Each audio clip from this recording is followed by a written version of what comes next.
You are listening to the ForceCom Frontline, bringing you to our soldiers on the front lines of readiness. Hey everyone, welcome to the ForceCom Frontline. I'm Ashley and I'm your host. Today we are lucky enough to have the Chief of Staff of the Army, General James McConville, with us.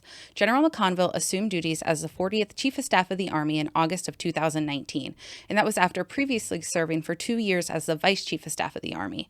And he has also served as the Commanding General for the 101st Airborne Division, the Deputy Commanding General of the 101st Airborne Division, and was also a brigade commander with the 1st Cavalry Division. All in all, he has spent more than 41 years serving the Army and the nation. Welcome, sir, and thank you for taking the time to talk with us today. Well, it's great to be with you, Ashley.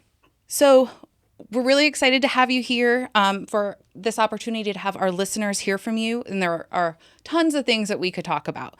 But I thought we would start with a question about your priorities and then go from there. So when you came on as Chief of Staff, you made people your number one priority. And it's been more than 3 years since then. Do you think the Army is making progress in providing the right resources and programs for Army soldiers, families, and civilians? Well, I think we are making progress, and I think it's really important to explain why people is number one priority. Because in the Army, people are our greatest strength. They're our most important weapon system. And you notice I say people. I didn't say soldiers. Now I include soldiers in there. Certainly soldiers from all three components, but families are so important. And thank you for your support to your spouse. Thank you. Also, civilians and soldiers for life. But I think it's really important that we provide, quality of life capabilities for all our families. They want to have good housing. They want to have health care. Child development centers. We have many married couples right now and that work in, so we have to take care of them. Spousal employment is really important, and we're trying to do better things to move. And we don't have it all right. We need more work, but we are putting a lot of investments into it. And the way the Army at this level works is we want people the number one priority is, so when it comes up to barracks and it comes up to housing, those things get funded. And it does take a while. We still have barracks that have mold. We still have housing that's not where we want to do it. Sure. And we certainly get feedback on that. But we've got to get after that, and we are aggressively doing that as fast as the resources allow us. As a spouse, you said a couple of things in there that directly impact me. Obviously, employment. I've moved with my husband multiple times, and I've been lucky enough to continue doing what I do. But childcare as well. We don't live on post, but we utilize the childcare on post, and my children from birth up until they've gone into school have used the childcare facilities, and we would prefer to have them on post, honestly, rather than off post. So we've definitely utilized all of those things. But I think, what I see is, and we talk about we enlist soldiers, but we retain families, and and the spouses. That's why I always want to thank spouses, because you are responsible for your soldiers serving, and and it's really important. And I've looked at what my wife has done. I think we moved 22 times in the last count, over 41 some odd years, and I'm watching. I have a daughter that serves, and we recently had a grandson, so pretty excited about that. But she's a dual military couple, so we're getting to see how that all works. Yeah. And so we have an obligation, especially when it comes to child development center. Now, here's the challenge for us: we are we are building them, but it's almost like we're in a war for talent for child carers, Sure. child takers, and the good thing about the Army is we have the highest standards for our child development centers. But we're very challenged to fill the people that are actually willing to do it. So we need to do more in that area too. I'll tell you what, before we move on to the next question, we have loved our child development centers, and our children have had amazing care in all of the ones that they've been in: Germany, Fort Drum, Fort Bragg. It's been amazing. So but let's move on from that. So like we said, people are the number one priority, but readiness is also the Army's priority and one of your top priorities as well. So with ForceCom being the largest organization in the Army and the force provider, the Army relies on ForceCom to meet global commitments. With missions over the last year, like the evacuation out of Afghanistan, in the last 6 months in Europe with support to Ukraine, can you share some thoughts on the importance of the command and what it provides the Army? Yeah, I think, first of all, ForceCom is incredibly important. At the end of the day, the Army exists to protect the nation, and if required to fight and win the nation's wars as part of the joint force. And what ForceCom does, it provides those highly trained, equipped, and well-led forces that we need to send on the missions. And sometimes they know. We have planned deployments, and that's pretty easy. But quite frankly, over the last couple of years, we've had to do no-notice deployments. The 82nd, in fact, since I've been chief, we've deployed them 4 times, no notice. Right. And every single time, they've done incredible work. We deployed the 1st Brigade of the 3rd Infantry Division, no notice, to go over to Eastern Europe. We had the first Infantry Division. We've had our National Guard and Reserve, and really, it's been a very busy couple of years. And what the senior leadership knows is when they need Army forces, that they will be ready, and FORSCOM is responsible for providing them. And I want to give a shout out to our air defenders, especially our Patriot forces. We've asked an awful lot of them over the last couple of years. They're protecting our soldiers in the Middle East, and there's been many extensions that they've had to do because they provide that critical protection for our forces, and they're the only ones that can do it. Absolutely. So switching topics just a little, recruiting is another really important topic right now. And to maintain the Army's readiness, we've got to continue to recruit the right people and have the right people in the right places. The Army's Future Soldier Prep Course, which was just announced a few months ago, looks to assist with this effort. You visited Fort Jackson to get a firsthand look. What was your impression? I was very impressed with the preparation course because, as you said, we are challenged right now during recruiting. In fact, all kind of walks of life of business right now are in a war for talent. And what I like to look at, there's a lot of reasons why people say, but here's what I see is the last couple of years of COVID have really been tough on our young men and women. They just have. It's been tough to go to school. It's been tough to play the sports. And so what we're seeing is we're still getting the same amount of young men and women interested in serving, but they're just having a tough time passing the Armed Services Vocational Aptitude Battery, which we call the ASVAB, which is for civilian listeners is kind of an SAT for the Army, and they're having a tough time getting the scores they need to get the jobs they want in the Army. We're also seeing some challenges as far as the physical fitness side. A few percentage overweight. But what we're seeing is, I went down and saw the course. It's been up for about 2 months right now. We're seeing some really good improvement in the young men and women coming in. Their scores are going up. We had one young soldier, their scores went up like 40 or 50 points, which is really pretty amazing. And the average, I think, was 19 points, and 75% are moving up into the next category. So there's just a lot of really good things going on with the first cohort. And we think that it may be the future. And the thing that I was most impressed with was when these soldiers meet the standards for the level that we want them, they can go into initial military training. And they're doing very well because if some of them had 5 or 6 weeks of military developmental training, it's very different than some would think in the old basic training where the shark attack type, where the very aggressive stress factors of the soldiers to get them. It's much more developmental. And what we're finding is that they get discipline, they're getting fitness, and when they go into initial military training, they're actually very far ahead of their peers. And some of these kids who probably never done that well are in leadership positions and actually doing very well. So That's I'm amazing. pretty excited about that. We will scale that up if it works the way we think it is. We're taking assessments. We have it right now at Fort Jackson, but it may go to Benning. May go to Leavenworth. It may go to Fort Sill, where we have our other initial military training. And so I think that from where I sit and the secretary sits, we're not going to lower standards. We think quality is more important than quantity. And what we're going to do is invest in young men and women that have a commitment to serve, give them a chance to do better on their SATs, if you will, and get them fit and then allow them to serve. And I think that's where the future of the Army is going to come from. Absolutely. I think it's awesome. I mean, you have these people who genuinely want to serve and make themselves better so that they can. What a great opportunity.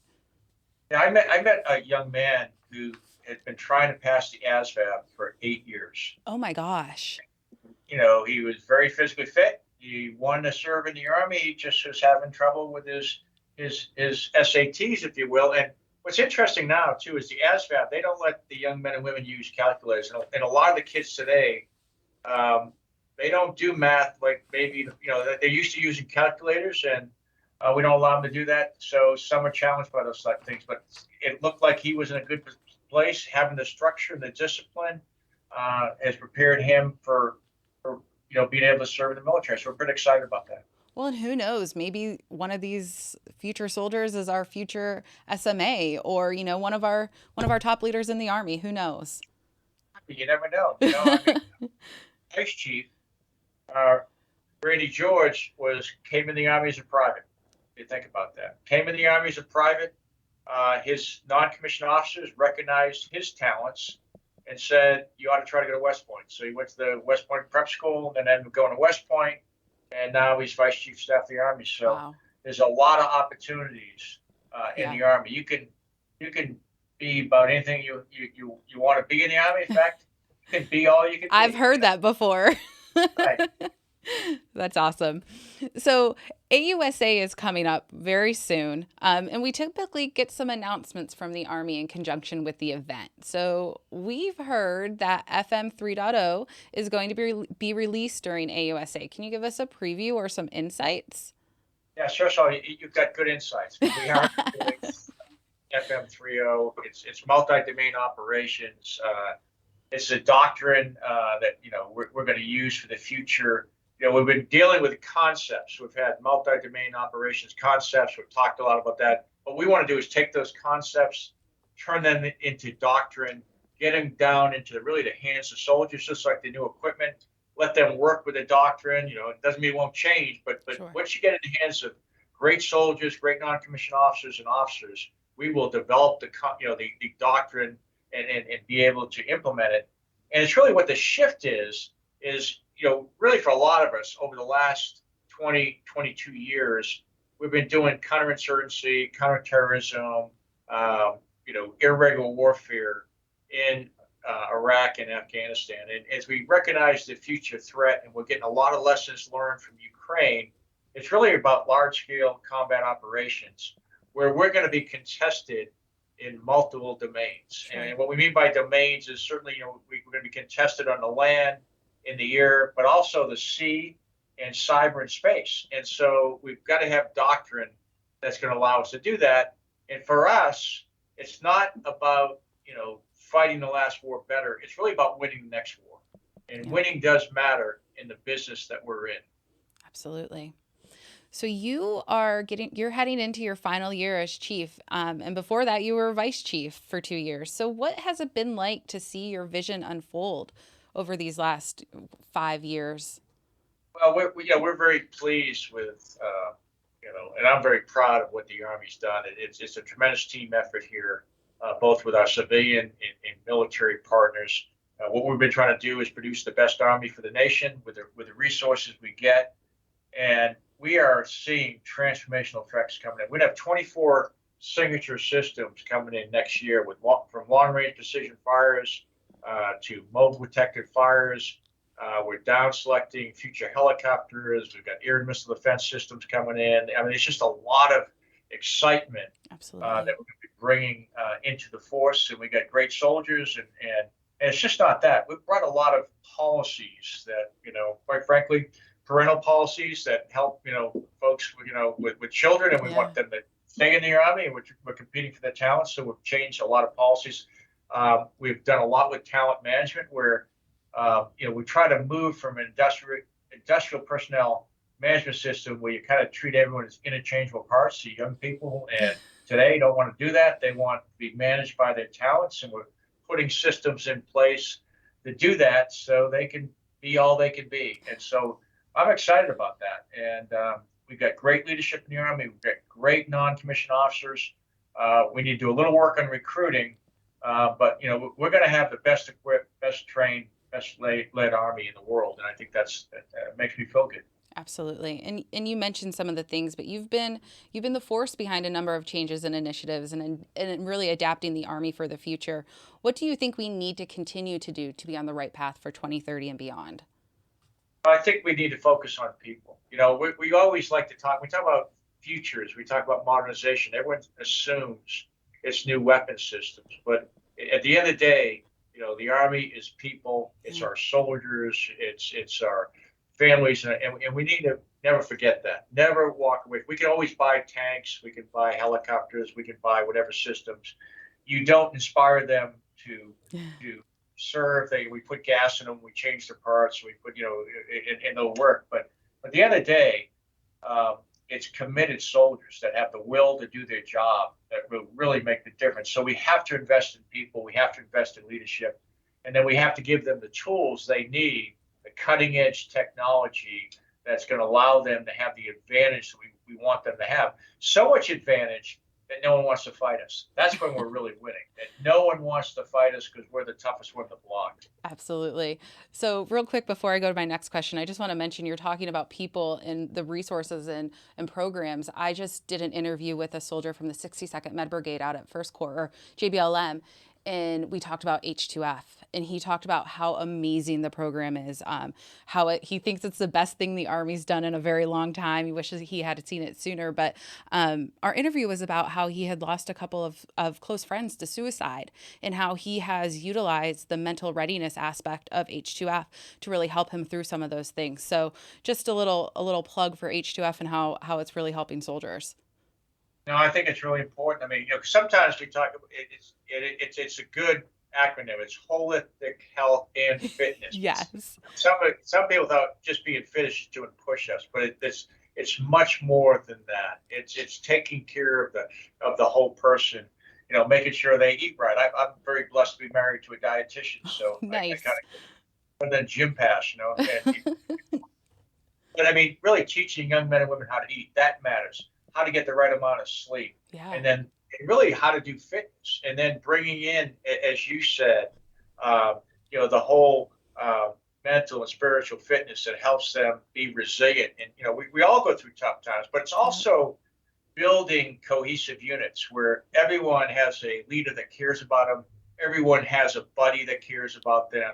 And we tie the families in. So a lot of times, and I think this is really important, the junior leadership should know the families and the spouses, because a lot of times the spouse is going to know, hey, my soldier is not sleeping well, the soldier is stressed, and they need some help. They need to know who to call, so they can get help. We have behavioral health officers. In fact, my daughter's one, in the Army, and at each brigade level, most are brigade level units, and we want to make them available. So when someone's having a hard time, they get the help they need, and we want to do that up front.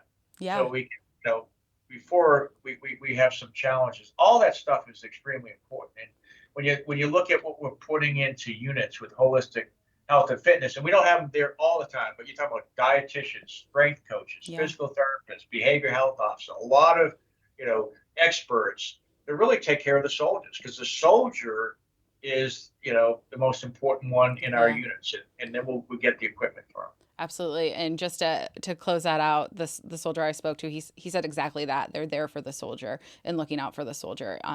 So moving on. So you were talking about engaged leadership.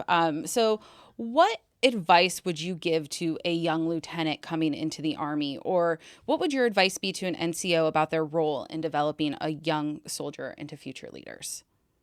Yeah, for the lieutenants, the one thing I would tell them is, well, I tell them a couple of things. One is you need to lead from the front.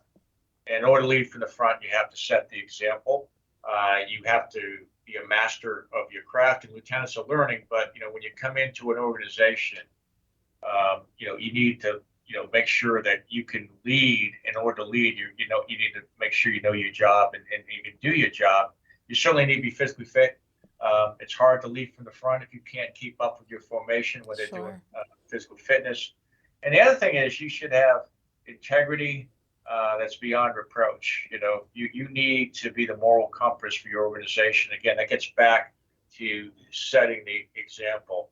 And we expect them, at least I do, the best leaders, get the mission accomplished while taking care of their people.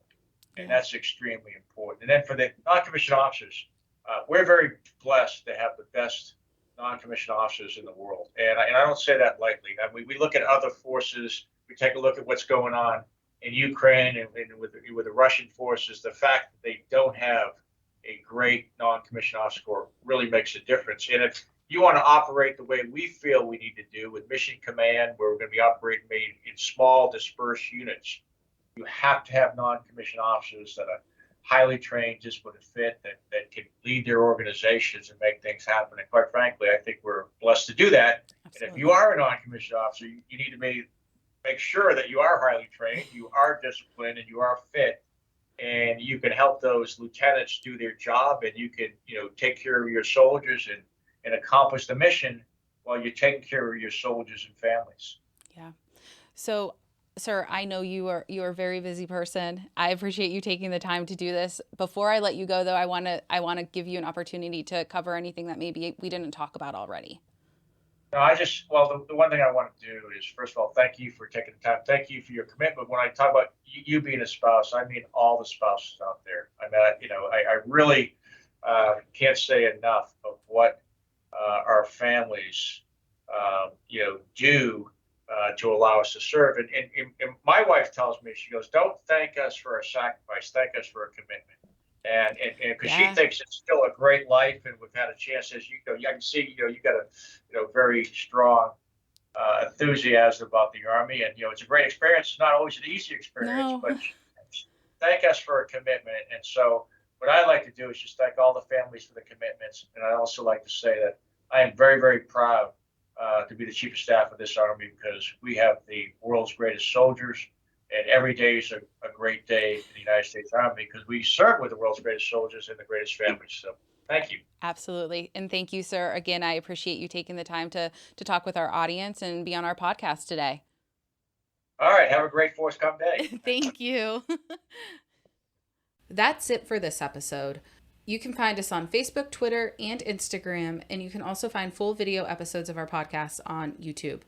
You can just search for the ForceCom Frontline. And we'll see you next time on the Frontline.